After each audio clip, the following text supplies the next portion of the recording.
হাদিসে জায়েজ থাকলে কিছু মহিলা তার ছেলের সাথে বিয়ে করত, আর তার ছেলের সমস্ত সুখ শান্তি সে আর তার মেয়েই ভোগ করত। কি রাগ করলেন? ওই মাতারির ঘরের মাতারি, এগুলা কথা অনলাইনে আইয়া বলস, লজ্জা শরম লাগে না? মাদার ঘরের মাদার, আসলে তোর জন্ম তো আসলেই পতিতালয়ে, বেশ্যা মাগির সওয়াল। মাতারি যা। আমার মনে কই কি গায়েস, হবাই মাত্র শাশুড়ির গুতা খাই আইলো কি এর জন্য? সারাদিন অনলাইনে পড়ে থাকে বালমার্কা ভিডিও বানানোর কারণে।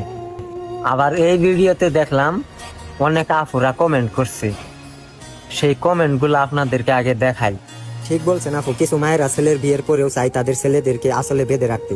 একদম ঠিক বলছেন আপু। কিন্তু জায়গা মতো লাগছে শাশুড়ি মায়ের। এত এত সত্যি কথা কেন রাগ করলো সত্যি? একদম ঠিক বলছো আপু, একেবারে মনের মতো ভিডিও।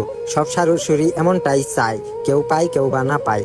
ঠিক বলছো আপু, মনের মতো কথা বলছেন আপু। ও মা, সত্য রাগ করবো কেন? সত্য মানলাম তাই রাগ করলেন। রাইট বোন, রাগ করলো মনে হয়। সঠিক কথা বলছেন তাই রাগ করিনি। ঠিক বললি কি পাপ হবে? সত্যি বলছেন, রাগ করি নাই, কথা ঠিক, একদম মনের মতো কথা। যে সব আফুরা এই লেন্ডিরে সাপোর্ট করছো না, ঠিক বলছেন আপু, উচিত কথা বলছেন, একদম রাইট। তাদেরকে বলতাছি, তোমাদের আম্মুরা যে ফেরেস্তা না, এটাও কিন্তু আমি জানি। ভাইয়া একদম সত্যি কথা বলছেন, আমি আর কি বলবো, যা বলার আপনি তো বলে দিলেন। ধন্যবাদ।